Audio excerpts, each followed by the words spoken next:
Универсальный механизм взамен старой техники. На обогатительной фабрике запущена новая дробилка. Любить свой край и беречь память о прошлом. В честь Дня Республики в Сибае прошел торжественный митинг.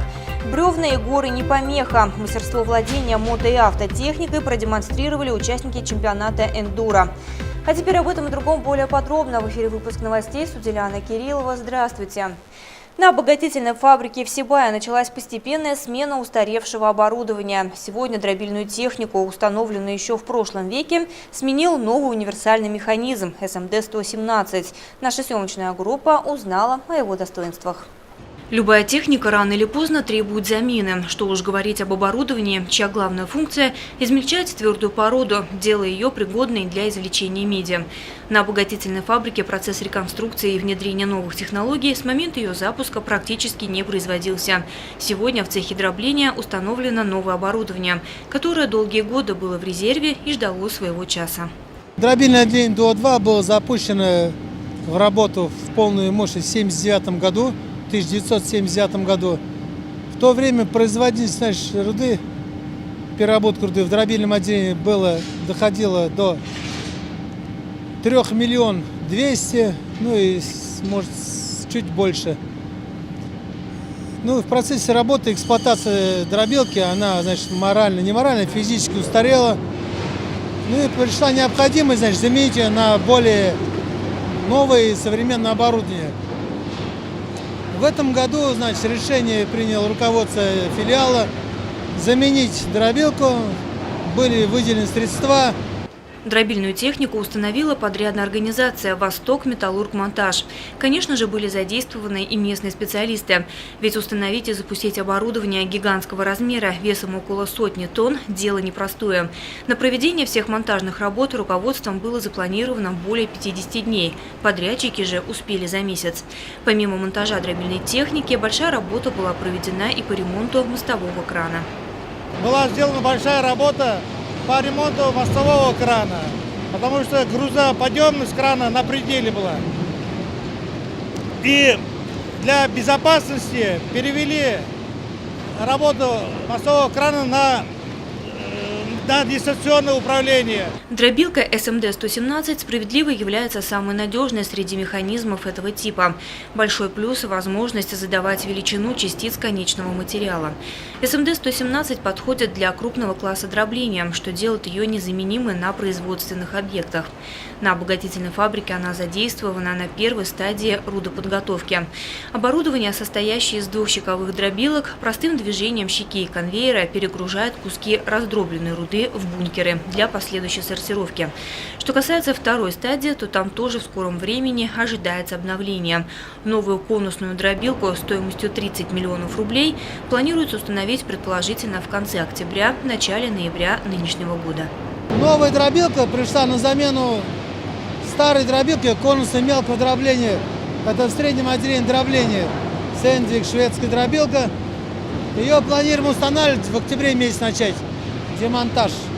Ну и, соответственно, монтаж будет дробилки. Ну и тоже это силами подрядной организации «Восток Металлург-Монтаж». Руководство предприятия планирует не только обновить оборудование, но и достичь вследствие этого эффективного результата. Введение в строй новых дробильных установок позволит получить более качественную продукцию. Лена Кириллова, Айгуль Хамитова, Али Кадыров, Гульвина Раскильдина, телекомпания СТВ. 11 октября республика отметила 27-ю годовщину провозглашения Декларации о государственной независимости – свой главный праздник. В честь этого на площадке перед Домом молодежи «Мир» состоялся торжественный митинг, организованный местным отделением политической партии «Единая Россия». На митинге, посвященном 27-летию принятия декларации о государственном суверенитете Башкирской Советской Социалистической Республики, присутствующих поздравила руководитель местного исполнительного комитета партии «Единая Россия» Гульдар Заетова. Далее с приветственными словами выступили заведующая научным отделом Сибайского историко-краеведческого музея Минур Шагеева, депутат Совета городского округа, директор Сибайского колледжа искусств Азат Камбулатов, председатель комитета по делам молодежи и администрации города Альфир Валитов, заместитель председателя местной общественной организации по поддержке социальных проектов «Вперед Сибай» Люция Атанова. Все они поздравили собравшихся с Днем Республики и отметили, что этот праздник символизирует единение, патриотизм и сплоченность всех народов, которые стремятся к прогрессу и процветанию. Мы гордимся своим родным краем, его богатейшей историей, помним многовековые традиции, свято чтим наших предков, воздаем дань уважения выдающимся землякам, говорили выступающие. И сегодня, прокладывая дороги в будущее, нельзя забывать о прошлом, на которое опирается настоящее. Важно помнить истоки нынешних достижений, спокойной и обеспеченной жизни людей и на всех уровнях прикладывать максимальные усилия для сохранения и приумножения достигнутого. Наш общий долг своим добросовестным трудом способствовать экономическому, социальному, культурному развитию и процветанию Башкортостана. После торжественного митинга состоялся праздничный концерт, подготовленный коллективами художественной самодеятельности города. Завтра, в субботу, на центральной площади города состоится предпоследняя осенняя сельскохозяйственная ярмарка. Только за минувшую субботу участие в ярмарке приняли фермеры из разных районов республики на почти 200 машинах. Продано свыше 130 тонн продукции на общую сумму 7 миллионов 750 тысяч рублей. Как показывает практика, именно промежуточные ярмарки более выгодны покупателям в плане цены. Продавцы, желая максимально реализовать свой товар, хорошо торгуются и скидывают стоимость той или иной продукции. На площади можно будет приобрести овощи, фрукты, мясо, мед и многое другое.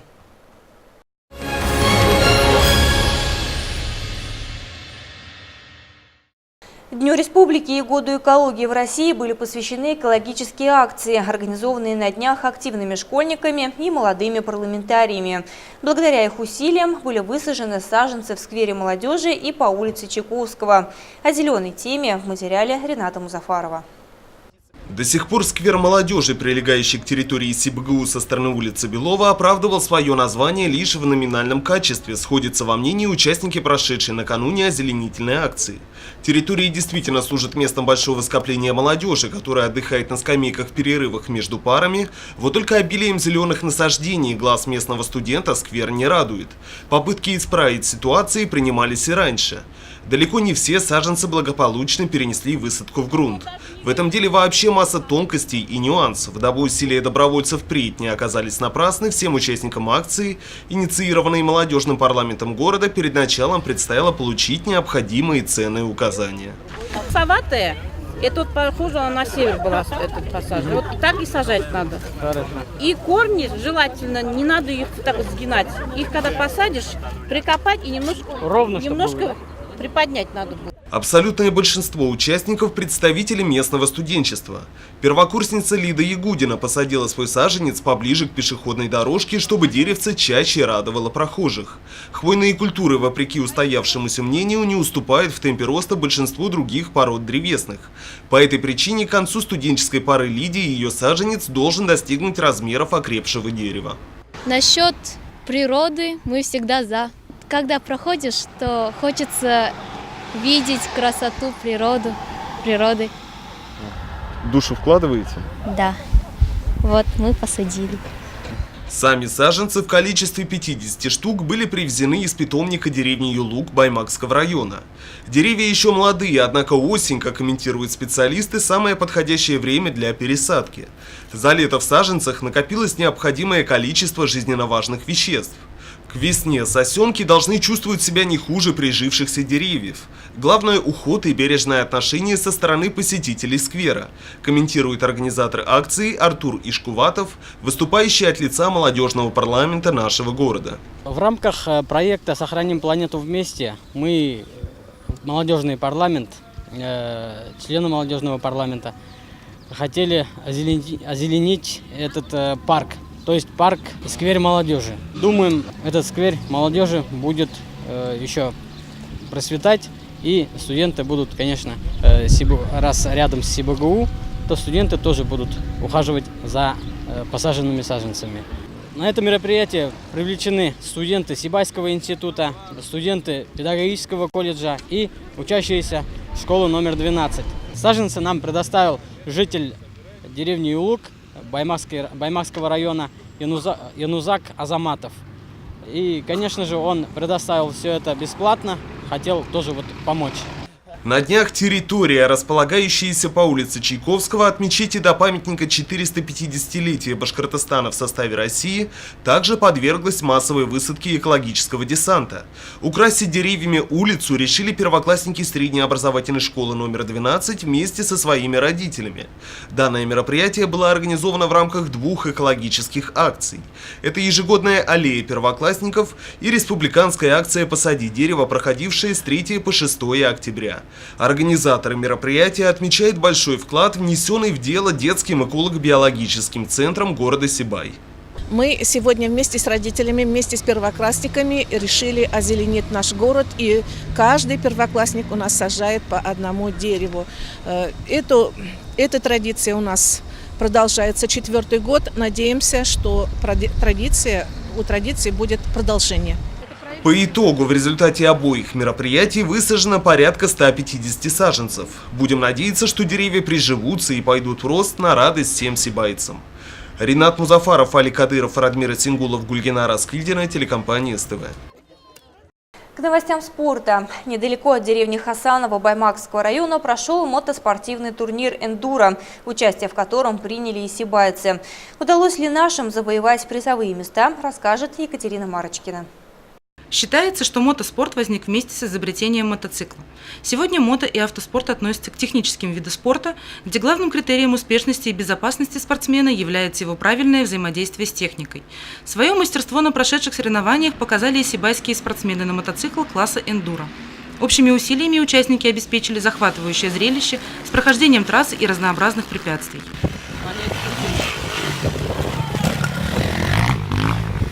В турнире приняли участие спортсмены из ближайших областей, что говорит о популярности мото и автоспорта в регионах. Итоги прохождения трассы по дисциплине «Эндуро-спринт» разделились по категориям, победы в которых одержали Юрий Сергиенко, город Сибай, класс Open, Виктор Чепа, город Магнитогорск, класс «Эндуро», Дмитрий Минюк, город Челябинск, класс «Лайт» и Илья Торопов, город Баймак, класс «Питбайк». Также класс ветеранов мотоспорта, в котором Леонид Сорокин из Еманжелинска занял первое место. Победитель из нашего города Юрий Сергиенко являлся одним из организаторов соревнований. Участниками мероприятия были любители на мотоциклах класса «Эндуро». Гонщики приезжали со всех регионов Челябинской области, с самого города Челябинск, с Коркина, с Магнитогорска. Также были гонщики Оренбургской области, город Оренбург, Орск, Баймакского района, город Баймак. Также я представлял город Сибай. Представители известного клуба внедорожного туризма «Зауралье» «Ирандыкские медведи» по дисциплине «Джип-триал» также показали свои навыки укрощения полноприводных автомобилей с повышенной проходимостью в условиях бездорожья. Для внедорожников категории 4х4 была организована полоса препятствий, на которой блестяще выступили Руслан Абдулин, занявший 3-е место, Рустем Бускунов, 2-е место, и возглавил внедорожную тройку лидеров Леонид Петряков. Ирандыкские медведи завораживали зрителей своим мастерством на всех этапах, показав, насколько зрелищным и интересным может быть автоспорт. Организацию подобных соревнований, конечно, для города Сибая и Баймака это очень интересно. С каждым разом все больше участников становится, более популярно, и в городе все больше видно, что у нас в городе и автомобили вот эти внедорожные люди подготавливают уже более серьезно, популярно очень становится. Поэтому я думаю, это всегда будет популярно, и будем проводить эти мероприятия в дальнейшем. И надеюсь, что мы совместно также будем, так как это все равно технические виды спорта, как бы все равно они очень зрелищные, очень интересные. Я думаю, это и для молодежи очень полезно, чем они ездят на скутерах просто так, а когда уже что-то организовано для них, это вне дорог, во-первых, вне города, где есть судьи, где есть безопасность, где есть безопасные зоны для зрителей. Это, я считаю, более способствует правильному воспитанию молодежи. Целью соревнований стало развитие мото- и автоспорта в регионе, поиск спонсоров и источников финансирования. Организаторы надеются, что ряды любителей эндуро-кросса будут пополняться, а проводимые соревнования найдут поддержку и у властей, и у обычных зрителей. Со своей стороны они всегда готовы обеспечить безопасность и профессиональную поддержку. Екатерина Марочкина, Алик Кадыров, Бульгина Раскильцина, телекомпания СТВ. И еще одна информация от наших коллег из газеты «Сибайский рабочий». Это анонс нового номера городского печатного издания. В субботнем номере газеты «Сибайский рабочий» читайте материал об очередной победе наших спортсменов. В конце сентября в городе Салават состоялось первенство Республики Башкортостан по баскетболу среди девушек и юношей 2004 года рождения. В течение нескольких дней на базе Дворца спорта «Нефтехимик» проходили жаркие встречи юных баскетболистов. В упорном соперничестве были выявлены лучшие коллективы. В третье воскресенье октября свой профессиональный праздник отмечают работники дорожного хозяйства. В нашем городе активная работа по ремонту и обновлению асфальтового покрытия дорог ведется силами общества с ограниченной ответственностью «Сибайдорстрой». В этом году качественным ремонтом были охвачены дороги по улицам Коммунистической, Учелинской, Клары Цеткин, Пролетарской, Пархоменко, Чайковского, Булякова, переулку Интернациональный. На первой полосе газеты поздравления работников дорожного хозяйства. С наступлением холодной погоды становится актуальной проблема заболеваемости ОРВИ и гриппом. Чем опасен грипп, как уберечься от сезонных заболеваний, что является лучшей профилактикой и что делать, если вы все-таки заболели. Об этом читайте в свежем номере газеты. О здоровье мужчин шла речь на встрече депутата Государственного собрания Курултая Республики Башкортостан Эльвиры Айткуловой с активистами Женсовета, которая прошла в рамках ее визита в город. На каждую 1000 сибайцев мужского пола приходится 1130 женщин.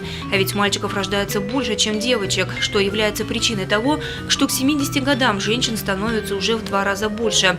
Как воспитывать мальчиков? Советы врачей и других специалистов в материале Альбины Байгельдиной «Здоровье мужчин в руках женщин». И это вся информация на сегодня. Хороших вам выходных и увидимся.